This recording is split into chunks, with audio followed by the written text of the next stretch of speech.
Oi, gente, tudo bem? Hoje eu trouxe para vocês Lisístrata, a greve do sexo. Ela foi escrita por esse grego chamado Aristófanes e ela é domínio público. Então, se você escrever o nome da obra mais a sigla PDF, você encontra toda a peça de teatro na internet. É um livro bem fininho, a minha tradução é do carioca Milor Fernandes e tem 115 páginas, facinho de ler. É uma história engraçada e ela é símbolo de um movimento feminista que na verdade não aconteceu na Grécia, porque lá na Grécia era assim, naquela época as mulheres não valiam nada, as mulheres serviam só como seres reprodutores de homens. Quem mandava, quem comandava toda a cidade, quem regia, fazia as leis, eram os homens. As mulheres eram consideradas seres inferiores, não participavam nem das festas, nem das comemorações, não podiam ir em determinados lugares, elas estavam ali a serviço de seus homens. Tanto que esse autor, quando ele escreve essa peça, que é uma peça engraçada, cômica, né?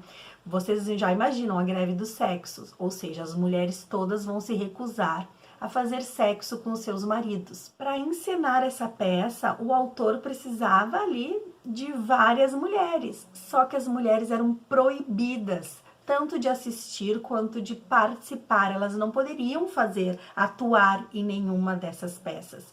Então os homens é que tinham que se fantasiar de mulheres, colocar vestidos, saias, perucas, adereços que lembrassem uma mulher. Então isso dava ainda mais uma comicidade. Eu até fui pesquisar, gente.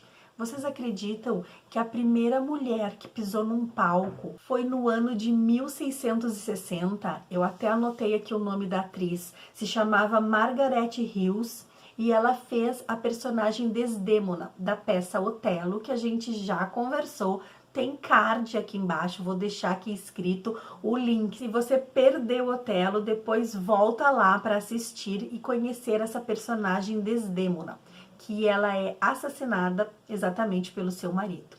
Então vocês imaginam, uma mulher só pisou no palco em 1660. E a igreja, assim, ela condenava, sabe? Ela achava que as mulheres iam trazer uma impureza, sabe? Se a mulher fosse cantar uma ópera, fazer alusão a alguma referência, ela estava estragando aquela peça de teatro. Então, olha só o que as mulheres tiveram que conquistar e que lutar para ter os seus direitos garantidos, né? Então, apesar dessa obra hoje ser considerada um símbolo feminista, ela não foi escrita nesse momento da história, ela foi escrita num momento super machista, onde as mulheres não tinham direito nenhum. E eu até anotei aqui as referências que vieram depois, né? Então, séculos depois dessa obra.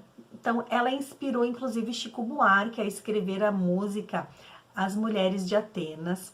Ela inspirou um diretor a escrever e ele produzir um filme nos Estados Unidos na década de 50. Depois um espanhol lá na década de 60 também vai fazer. E aí a gente vai ver outras peças de teatro, outros filmes, outras produções baseadas nesta obra aqui, que é de um grego, lá antes do nascimento de Jesus Cristo. Tem inclusive uma obra, gente, que é de 1980, de um espanhol, onde a mulher aqui, que também, como se fosse a personagem a Lisístrata, ela luta, ela busca ali vários ideais, bem num posicionamento feminista, né? Só que no final ela morre, né, por violência doméstica, coisa que a gente vê, infelizmente, até hoje no século XXI. Na Alemanha, em 1987, essa peça ela é trazida por uma conotação sexual homoafetiva, né? Então nós vamos ter aqui uma personagem que é punk, e nós também teremos em 2001 na Romênia o personagem aqui que ele vai então, o masculino, o homem, que ele vai ser então introduzido nos afazeres domésticos, como se as mulheres estivessem brigando, discutindo, que os homens não ajudavam em nada. Então vai ter toda essa outra visão. Então vamos à história, vamos saber o que aconteceu na greve dos sexos e por que essa obra ela é tão famosa nos dias de hoje. Nós temos que entender que a Grécia, ela estava passando por um momento de guerra, né? Então nós tínhamos aqui a guerra do Peloponeso, uma guerra que durou 27 anos. E quando essa obra foi escrita, que foi em 411 a.C., a guerra ela já durava 20 anos. E isso enfraquecia o exército, né? Tanto que a história vai mostrar que a Macedônia vai se aproveitar que a Grécia estava ali com seus exércitos fracos, enfraquecidos, porque tinham muitas baixas, para poder ali invadir a Grécia. Então, uma guerra, ela perde mais, né? Ela traz mais coisas negativas do que vitórias.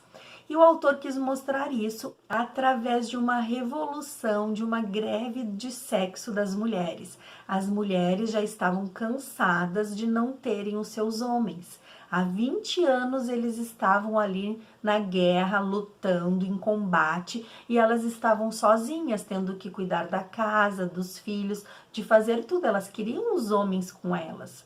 Então, a Lisístrata, que é essa personagem feminina, muito forte, muito empoderada, ela resolve fazer greve de sexo e ela convoca todas as mulheres para irem até o Acrópole.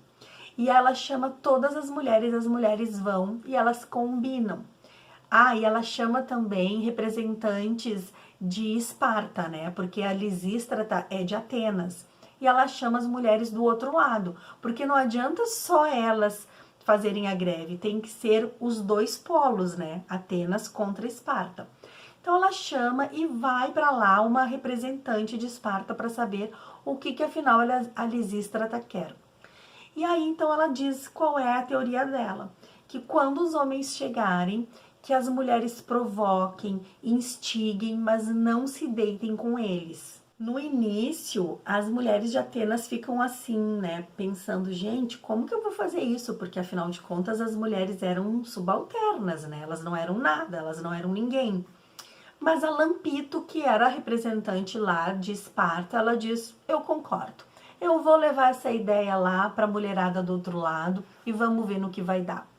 Então todas saem de casa, se juntam e vão para Acrópole, porque ali é que tinha o tesouro, né? Tanto que tem um coro de velhos e esses velhos ficam indignados, porque não adianta fazer greve de sexo, elas também têm que pegar o tesouro, o dinheiro que tá lá abastecendo a guerra e trancar. No momento em que não tem recursos financeiros e que também as mulheres não estão em casa, como é que vai ser, né? Então elas começam a pressionar. E os velhos, os homens, eles vão até lá dizendo que vão até botar fogo em tudo. Só que se eles botarem fogo em tudo, eles também vão perder os recursos financeiros, materiais que estão lá na Acrópole. Então elas estão todas fechadas lá na Acrópole. E aí os homens vêm, eles começam a vir pedindo por favor para que elas retornem. E elas não, daqui a gente não sai, a gente só sai quando vocês fazerem um tratado de paz assinado, daí a gente volta para casa. E aí começa muita situação engraçada, né? Assim, o tempo todo os homens estão tentando dissuadir as mulheres para que elas voltem e elas estão ali firmes e fortes. E vai ter aqui um personagem, né? O Cinésias, esse homem vem chamando mulher, pelo amor de Deus, né? Vamos para casa, olha o teu filho, ele tá chorando, né?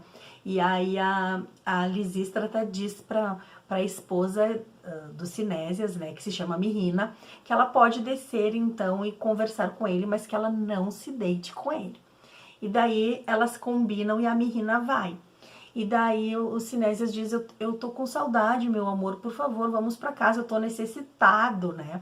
E tá ali o filho, e aí ela diz, ai, meu amor, eu também tô com saudade, papai não tá cuidando de você, você não tá direitinho, não tá comendo, se alimentando. E aí ele diz, meu amor, por favor, eu preciso, estou necessitado. E ela fala, mas como que nós vamos fazer aqui na frente da criança, né? E aí o marido manda a criança com o empregado embora. E aí ela, então tá, então onde é que a gente vai fazer? Ai, vamos ali na gruta tal. E ela, não, na gruta, que absurdo, né? Tem os deuses. Aí eles vão pra gruta. Daí chega lá, mas onde é que a gente vai fazer? Ai, aqui mesmo no chão. Não, no chão não. Quero um colchão. Para aí que eu vou buscar um colchão. Aí ela vai e busca um colchão. Daí ele, tá, então vem agora que o colchão chegou. Não, sem um lençol não, parei que eu vou buscar um lençol. Aí ela volta para buscar um lençol. Aí traz o lençol dele, então vem, não, falta um travesseiro. Então ela vai fazendo essa jogada, ela vai buscando o lençol, o travesseiro, o cobertor. Quando o homem já tá assim, ó, ponto de bala, ela diz, só depois que você assinar o tratado de paz. E ela volta para Acrópole. Então tem situações engraçadas, porque o autor pensou nessa peça de teatro, além de uma forma cômica, ele representava a sexualidade com adereços bem grandes, bem desproporcionais, né, para que as pessoas pudessem rir. Na verdade, não eram as pessoas, eram os homens pudessem rir, porque a peça era encenada por homens e assistida por homens. E aí então vai indo até que os homens não aguentam mais, eles precisam de recursos, eles precisam das mulheres em casa e eles resolvem assinar, fazer então o tratado de paz. Então Atenas e Esparta assinam um tratado de paz e aí as mulheres voltam para casa e fim da história. Todo mundo feliz, o povo feliz, porque afinal de contas todos eram gregos, né? E aí é que vem que a gente deve ser irmãos, né? Tem mais coisas que nos unem enquanto irmãos do que nos distanciam, nos diferenciam enquanto atenienses e espartanos. E o autor quis mostrar isso, né? Tanto que o nome da personagem, Lisístrata, é aquela que dissolve o exército. Essa peça, ela foi premiada, né, numa Lenéia, que eram umas festas que aconteciam em janeiro, em homenagem ao deus Dionísio, né? Então, onde todos os dramaturgos encenavam, escreviam peças e eram apresentadas. E Aristófanes, ele morre com 83 anos de idade, né? Ele escreveu mais de 40 peças e ele teve, não se sabe ao certo, 2 ou 3 filhos, mas um dos filhos, chamado Aron, ele também segue, ele é poeta e ele segue os passos do pai. Ele também escreve peças cômicas que também serão bem conhecidas. Então tá aí a minha história de hoje, ela foi bem curtinha, espero que vocês tenham se divertido, né? É uma peça engraçada, né? Tem os personagens ali, a voz das mulheres, né? Todo esse desejo aqui de ter os seus homens de volta e de acabar de uma vez por toda com a guerra entre Esparta e Atenas. Infelizmente, isso não foi motivo, né? A peça, ela, apesar de tratar do assunto, ela não serviu de inspiração para esse tratado de paz. A guerra ainda durou mais 7 anos, né? Com muitas pessoas mortas em combate. Tá aí a história para mostrar que guerras não levam a nada, né? E a gente continua nesse movimento, vendo aí guerras de outros países que continuam nessa disputa de territórios e de poder. Eu vou me despedindo por aqui, desejo para vocês um abençoado domingo e que a gente se veja no próximo vídeo. Um beijo grande, fiquem com Deus e até lá. Tchau, tchau!